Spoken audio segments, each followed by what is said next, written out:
नाज़रीन अस्सलाम वालेकुम, मैं हूँ इमरान वसीम। नाज़रीन, तहरीक इंसाफ ने जो सुप्रीम कोर्ट में इलेक्शन के इल्तवा के हवाले से या इलेक्शन की तारीख में तब्दीली के हवाले से जो दरख्वास्त दायर की, आज अचानक तहरीक इंसाफ की इस दरख्वास्त को न सिर्फ समाअत के लिए मुकर्रर कर दिया गया, बल्कि पहली समाअत पर सुप्रीम कोर्ट ने वफाक, पंजाब, खैबर पख्तूनख्वा और इसके अलावा इलेक्शन कमीशन ऑफ पाकिस्तान को नोटिस भी जारी कर दिए।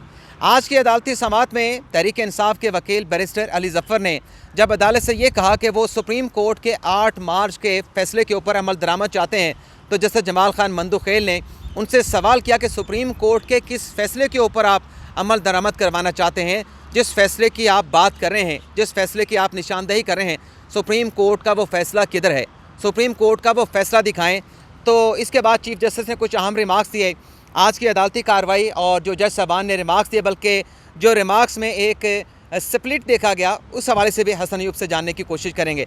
हसन साहब, आज की समाअत की जो हुई, इस हवाले से आप क्या कहते हैं कि अदालत क्या करने जा रही है? क्या आपको लगता है, कोई इंटेंशन नज़र आ रही है कि ये अदालत ने जो है अपना माइंड जो है मेकअप कर लिया? यार, आप मेरी बात मुझसे क्या पूछते हैं? आप ट्विटर खोल के देख लें। अभी जो बेंच की कॉन्स्टिट्यूशन है उसके ऊपर यानी आधा ट्विटर जो है वो पहले से फ़ैसला बता रहा है कि फ़ैसला क्या आना है। और सबसे बड़े ताज्जुब की बात, आपके लिए भी ताज्जुब की बात होगी, मेरे लिए भी ताज्जुब की बात है कि जस्टिस एजाजुल हसन वही जो थे बेसिकली उन्होंने ही रिक्यूज़ किया है पहले जो मेन केस सुनने से, और उसके बाद जो जजेस जो हैं जिन्होंने उस बेंच से अलहदगी इख्तियार की, उनको तो शामिल नहीं किया गया। जस्टिस मंसूर अली शाह अब इस जो नया बेंच बना है इसका हिस्सा नहीं है, लेकिन उनकी जगह जस्टिस एजाजुल हसन को शामिल कर लिया गया।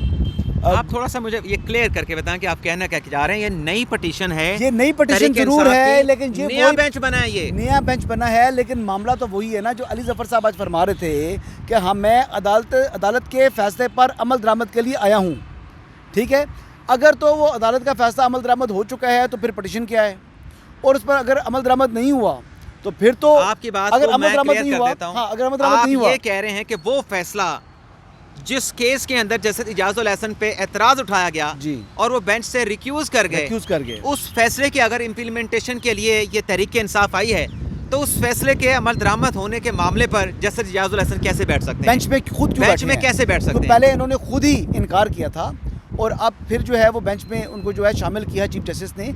अच्छा, मुझे एक बात समझ नहीं आती, यानी जस्टिस काजी फाइज ईसा, जस्टिस सरदार तारिक मसूद के लिए तो किसी बेंच में कोई गुंजाइश नहीं है, लेकिन मोअज़्ज़ज़ जस्टिस एजाजुल हसन और मोअज़्ज़ज़ जस्टिस मुनीब अख्तर के लिए हर बेंच में जगह है। हो सकता है वो जज साहबान ये केस सुनना ना चाहते हो। लेकिन नहीं, उन्होंने कोई रिक्यूज़ नहीं किया, बल्कि लास्ट अगर आपको याद हो तो अदालत के अंदर ही जिसका ने रजिस्ट्रार के बारे में कहा था कि मैंने ख़त लिखा है कि मैं अवेलेबल हूँ, मैंने अपनी कराची की जो बेसिकली एक्टिविटीज़ थी उन्होंने कहा कि वो मैंने कैंसिल कर दी हैं and I am available on a principal seat. तो बात यह है कि वो अवेलेबिलिटी उनकी मंजूर पिछली मरतबा भी थी, लेकिन उनको बेंचेस में शामिल नहीं किया जाता। मतलब अभी आप यार इतने मासूम तो ना बने, आपको नहीं पता, शामिल नहीं करें। आपको याद होगा कि हमारी खोसा साहब के साथ एक नशिस्त हुई थी, उसमें खोसा साहब ने कहा था कि जब आर्मी चीफ के एक्सटेंशन का मामला आया था तो मैं 5 सीनियर जज साहबान पर मुश्तमिल बेंच बनाना चाह रहा था, तो मैंने गुलजार साहब को बुलाया, तो गुलजार साहब ने कहा था कि मैं नहीं बैठ सकता इस बेंच में, उन्होंने माजूरी का इजहार कर दिया। तो हो सकता है यहाँ पर भी कोई ऐसी सूरत हाल हो। अच्छा, ये बताएं कि जैसे जमाल खान मंदुखेल साहब ने ये क्यों कहा? एक तो उन्होंने कहा कि आपको फैसले की इम्प्लीमेंटेशन चाहिए तो आपको हाई कोर्ट जाना चाहिए था। दूसरा, उन्होंने कहा कि आप किस फैसले पर अमल दरामद चाहते हैं, वो फैसला है किधर? फैसला तो 8 मार्च को सुप्रीम कोर्ट ने दे नहीं दिया था, तो फिर जमाल खान मंदुखेल साहब ये क्यों कह रहे थे? देखिए, उन्होंने जो पहले ही बात थी शुरू में, तो उन्होंने ये बात की कि अगर आप सुप्रीम कोर्ट के फैसले पर अमल दरामद के लिए आए हैं तो आप इसकी इम्प्लीमेंटेशन जो है वो मुतलका हाई कोर्ट से कराएं, यानी लाहौर हाई कोर्ट से, या जो है वो पेशावर हाई कोर्ट में जाएं। और ये देखिए, बात यह है कि हमने अक्सर देखा है कि जब कोई बंदा कोई मामला लेकर आते हैं सुप्रीम कोर्ट में और डायरेक्ट सुप्रीम कोर्ट में आ जाए, तो उसको अदालत कहती है, उसकी दरख्वास्त उठाती है और उसके मुंह के साथ मारती है और कहती है कि आप पहले अपने जो लीगल रेमेडी है उसको अवेल करें, आप बराह रास्त सुप्रीम कोर्ट ऑफ पाकिस्तान में नहीं आ सकते। तो अगर हाई कोर्ट का अगर सपोजिटली कोई फैसला है, इम्प्लीमेंटेशन चाह रहे हैं, और अगर उसने इलेक्शन कमीशन ऑफ पाकिस्तान ने सुप्रीम कोर्ट के फैसले पर अमल दरामद नहीं किया, तो अमल दरामद के लिए जो फर्स्ट फोरम है, लीगल रेमेडी उनके पास अवेलेबल है, वो मुतलका कंसर्निंग हाई कोर्ट्स हैं, वहाँ पर तो ये गई नहीं। और जब ये सवाल किया तो यकीन करें कि बैरिस्टर अली ज़फ़र साहब के पास कोई जवाब नहीं था, लेकिन मुनीब अख्तर साहब ने तो कहा फंबलिंग शुरू कर दी उन्होंने। हाँ, फिर जस्टिस मुनीब अख्तर आए भी रेस्क्यू करने के लिए, फिर उन्होंने रेस्क्यू किया उनको भरपूर तरीके से। और क्या किया, क्या कहा उन्होंने तो यही कहा कि जी आप जो है वो आर्टिकल 170 जो है वो दोबारा पढ़ें उनको उसका क्लॉज भी उनको 187 भी उन्होंने 187 का उनका ये भी पढ़े। वो पढ़वाने के बाद जो है उन्होंने कहा जी, फिर उन्होंने कहा कि जी क्योंकि एम्पावर्ड है सुप्रीम कोर्ट ऑफ पाकिस्तान बिल्कुल है। और फिर ये कर सकती है, लेकिन हमने इस बात पर इख्तलाफ नहीं कि एम्पावर्ड नहीं है, लेकिन फर्स्ट जो रेमेडी थी, अगर वो हाई कोर्ट में जाते जो पीटीआई के वकील हैं तो उनके पास फिर सुप्रीम कोर्ट का फॉर्म तो अवेलेबल था ना, या नहीं था? यानी आप ये कह रहे थे कि जब उनसे सवाल हुआ कि आप ये मामला हेस्ट में चल रहा है भाई, हाई कोर्ट क्यों नहीं गए? पहले भी इलेक्शंस के लिए सुप्रीम कोर्ट ने हेस्ट में काम किया, इस मरतबा भी हेस्ट में काम चल रहा है। और आज chief justice supreme court of Pakistan का जो चेहरे जो था, या तो उनको रोज़ा लगा हुआ था जब वो वाकई गुस्से में यार थे। आप ये चेहरे पढ़ने देखें, चेहरे देखने हमारा काम है, हम जो है वो बॉडी लैंग्वेज देखते हैं, हम फेस एक्सप्रेशंस देखते हैं।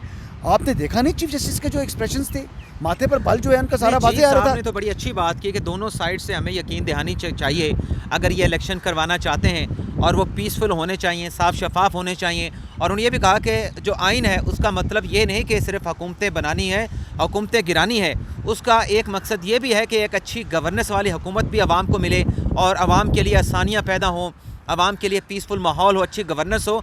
तो यकीन दहानी तो दोनों फ़रीक़ैन से मांगी है कि पहले तो यकीन दहानी अपने कंडक्ट की करवाएं कि इलेक्शन जो है वो तमाम साफ शफाफ और पुरअमन करवाना चाहते हैं। 2018 में क्या माहौल था? यही अदलिया थी ना, मोअज़्ज़ज़ जो है ये chief justice supreme court of Pakistan जो मौजूदा हैं, ये जस्टिस साकिब निसार साहब के साथ तकरीबन हर बेंच में मौजूद होते थे। उस टाइम तो उनका ऐसा कोई रिमार्क मैंने नहीं सुना था। उस वक्त क्या हुआ था बताएं? उस वक्त नवाज शरीफ के साथ क्या हुआ था, पनामा में क्या हुआ था, बाकी मामलात में क्या हुए थे? नहीं, पनामा में तो सुप्रीम कोर्ट की जजमेंट थी ना, लेकिन भाई क्या मॉनिटरिंग जज बना दिया था ना। क्या बाहर एनवायरमेंटल ऐसा था जैसा आज है? ऐसा ही एनवायरनमेंट था। जब आपका मुल्क का वज़ीर दाखिला था, वो जुडिशल कम्प्लेक्स में उसको दाखिल नहीं होने दे रही थी रेंजर्स। तो मेरी बात सुने, इससे ज़्यादा क्या माहौल देखना चाह रहे थे? अभी तो माहौल ये है, जो इलेक्शन कमीशन कह रहा है कि इलेक्शन नहीं हो सकते, तो एक जो कमांडर था ISI का, उसकी गर्दन कटी है, उसके साथ जवान शहीद हुए हैं, सिक्योरिटीज़ इशूज़ हैं। मैं मानता हूं कि फाइनेंशियल इश्यूज़ जो हैं वो शायद ऐसे नहीं है, लेकिन सिक्योरिटी इश्यूज़ जो हैं वो हैं और बड़े संजीदा इश्यूज़ हैं। अगर इलेक्शन कमीशन को गवर्नमेंट कहती है हमारे पास पैसे नहीं है, कल फाइनेंस मिनिस्टर को बुला लेंगे ना, पूछ लो, वो उनको कहें जी कि आप जो हैं वो इलेक्शन के लिए पैसे दें, वो कहेंगे हमारे पास पैसे नहीं है, फिर क्या करेंगी? अदालत पैसे देगी, बजट अपना काटेगी। अगर वो कहते हैं जी हम सिक्योरिटी प्रोवाइड नहीं कर सकते, तो क्या अदालत सिक्योरिटी प्रोवाइड करेगी? बात ये है कि फ़ैसला वो देना चाहिए अदालत को जो इम्प्लीमेंट हो। पहले भी यही कहा था कि अदालत का जो फैसला अगर वो देगी तो अपने फैसले का मजाक उड़वाएगी, उस पर अमल दरामद नहीं होगा। अभी भी यही गुजारिश कर रहा हूं। ने तो कह दिया कि हमारी कोई कदगन नहीं है फंड्स के हवाले से। IMF की कदगन की बात नहीं है, पैसा तो फाइनेंस मिनिस्ट्री ने देना ना। फाइनेंस मिनिस्ट्री के पास पैसे ही नहीं है तो वो कहाँ से इलेक्शन कराएंगी? आपके पास इस वक्त सिक्योरिटी सिचुएशन जो है वो सबसे अलार्मिंग है। सिक्योरिटी सूरत हाल तो 2013 में भी इतनी अच्छी नहीं थी, 2008 में भी इतनी अच्छी नहीं थी। वो अच्छी नहीं थी, लेकिन उसके बाद अच्छी होगी ना। और अभी जो है वो TTP दोबारा सर उठा रही है। आप क्या चाहते हैं कि इलेक्शन की आड़ में जो है वो पूरी TTP को मुल्क के अंदर घुसा दें, और फिर जो है वो जो अभी 1-2 वाक़यात हो रहे हैं ये फिर मतलब मल्टीप्लाई पर 10 टाइम्स होना शुरू पड़े? आप ये चाह रहे हैं क्या रिस्पॉन्सिबिलिटी लेगी सुप्रीम कोर्ट ऑफ पाकिस्तान? जो आइंदा वाक़यात होंगे दहशतगर्दी के, वो फिर जिम्मेदारी लेगी, ऑनरशिप लेगी सुप्रीम कोर्ट? अच्छा, ये जो डिटेल जजमेंट आनी है ये इसी जो इलेक्शन की तारीख के मामले के ऊपर, उस पर भी आपको ये लग नहीं रहा कि कोई फड्डा बन सकता है? बन चुका है जी, क्योंकि जमाल खान मंदूखेल साहब ने कहा कि वो जजमेंट है नहीं। किस जजमेंट पे आप अमल दरामद करवाना चाहते हैं? उससे तो लग रहा है कि जब वो जजमेंट साइन होगी उसकी साइनिंग के ऊपर भी, सिग्नेचर के ऊपर भी इश्यूज क्रिएट होंगे। खड़े हो चुके हैं, इशू खड़े हो चुके हैं, खुलकर सामने आ चुके हैं अदालत के अंदर। फिर जस्टिस इजाजुल हसन साहब ने उन्होंने कहा जी कि सुप्रीम कोर्ट का ऑर्डर इम्प्लीमेंट हो चुका है, और क्योंकि प्रेसिडेंट के साथ कंसल्टेशन होगी और डेट आ चुकी है, अब वो डेट चेंज हो चुकी है, इसलिए जो सुप्रीम कोर्ट का ऑर्डर है वो इम्प्लीमेंटेड है। अब ये क्वेश्चन वो नहीं है, यानी ये कंटेम्प्ट की एप्लीकेशन नहीं है, ये कॉन्स्टिट्यूशनल पिटिशन है। ठीक है, आई अंडरस्टैंड ये कॉन्स्टिट्यूशनल पिटिशन है, लेकिन अब सुप्रीम कोर्ट के ऑर्डर को जजेस खुद कह रहे हैं कि अमल दरामद हो गया है। तो अब अमल दरामद हो गया तो अब जो इशू देखने जा रही है सुप्रीम कोर्ट टेकअप करेगी, वो ये कर रही है कि क्या इलेक्शन कमीशन जो इलेक्शन को 30 अप्रैल से 8 अक्टूबर तक लेके गया है, क्या ये करने का मजाज है या नहीं? इलेक्शन कमीशन ने जो सदर की जानिब से दी गई जो तारीख है 30 अप्रैल की, उसको जो चेंज किया है 8 अक्टूबर के साथ सुप्रीम कोर्ट अब उसका जायज़ा लेके क्या आया कि इलेक्शन कमीशन का अख्तियार तो होता है कि तारीख के बाद शेड्यूल जारी करना। क्या इलेक्शन कमीशन उस तारीख को चेंज कर सकता है? सुप्रीम कोर्ट गालिबन इसका जायजा लेने जा रही है। और साथ में आर्टिकल 254 का अदालत ने कहा कि हम जायजा लेंगे। वो किन पैरामीटर के ऊपर अदालत कह रही थी कि हम उसका भी जायजा लेंगे, उसकी भी इंटरप्रिटेशन करना चाह रहे हैं ना कि एक बेसिकली 254 के तहत जो एक वाकया हो जाए, सपोजिटली अगर जैसे मोहतरमा बेनज़ीर भुट्टो की शहादत हो गई थी और उसके बाद जो है वो इलेक्शन 40 दिन के लिए मुलतवी हो गए थे, तो फिर वो 254 ने ही जो है वो इन्वोक्ड हुआ और उसने प्रोटेक्शन दे दी। ये 40 डेज़ जो उसको एडवांस किया गया था इलेक्शन को, यानी शेड्यूल से बाहर ले गए थे। तो अभी वो यही कह रहे हैं कि एक चीज़ ऐसे हालात पैदा हो जाएं, किन हालात में 254 इन्वोक्ड हो सकता है, और इस मौजूदा सूरत हाल के अंदर अगर कि क्या जो जो इलेक्शन कमीशन ऑफ पाकिस्तान का फैसला है, इसको 254 की प्रोटेक्शन हासिल होगी या नहीं। हसन ये आप भी हमारे साथ रहते हैं, ये कॉन्स्टिट्यूशन पिटीशन लेके आए हैं और अदालत से कह रहे हैं कि अपने फैसले पर अमल दरामद करवाएं। अदालत कह रही है हमारे फैसले पर अमल दरामद हो चुका है, तो फिर ये कॉन्स्टिट्यूशन पिटीशन का स्टेटस क्या होगा जब अदालत कह रही है कि हमारे फैसले पे अमल दरामद हो चुका है? वो कह रहे हैं कि हम फैसले पर अमल दरामद करवाने के लिए आए हैं। क्या फैसले पर अमल दरामद कराने के लिए आर्टिकल 184(3) की दरख्वास्तें सुप्रीम कोर्ट में दायर होती हैं?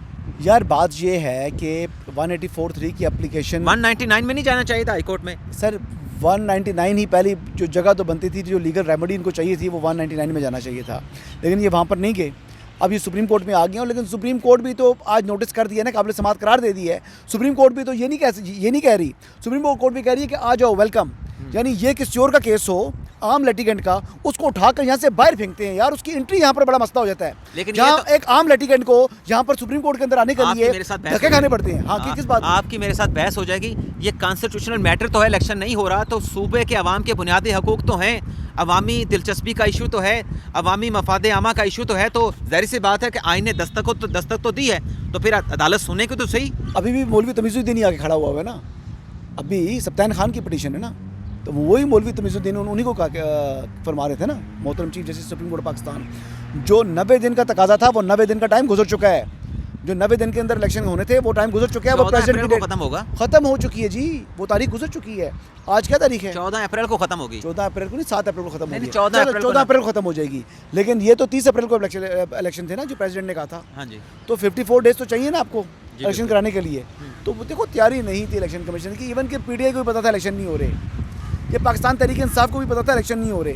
जो जिस हल्के में मैं रहता हूँ, उस हल्के के अंदर मैंने देखा कि जो उम्मीदवार हैं, आप ये बताएं, आप क्या कहते हैं कि बीइंग ए सहाफ़ी इलेक्शन होने चाहिए या नहीं होने चाहिए? विद इन द 90 डेज होने चाहिए या उसे बढ़ाया जा सकता है? देखिए, मैं अब कहता हूँ कि इलेक्शन होने चाहिए, जो जल्द से जल्द इलेक्शन होने चाहिए, जितना जल्दी इलेक्शन हो सके होने चाहिए, लेकिन फ्री फेयर होने चाहिए, किसी की ख्वाहिश पर नहीं होने चाहिए। जो मुतलका इदारे हैं, अब उनके ऑन बोर्ड होने के बाद इलेक्शन होने चाहिए। और सबसे बढ़कर जो इलेक्शन करने के लिए जो इस वक्त सियासी जो माहौल बना हुआ है, जो चार्ज एक माहौल है, इलेक्शन का माहौल है ही नहीं ना। नहीं, एक चार्ज माहौल तो है ना, दस्तों गिरबान है। हाँ। अभी दस्तों गिरबान है, और मैं ये कहता हूँ कि इंसाफ के लिए सबके लिए बराबर होना चाहिए। ये जो इंसाफ का तराजू है ना, ये इमरान खान के लिए जो है वो उसको ज़्यादा जो है वो बेंड नहीं होना चाहिए।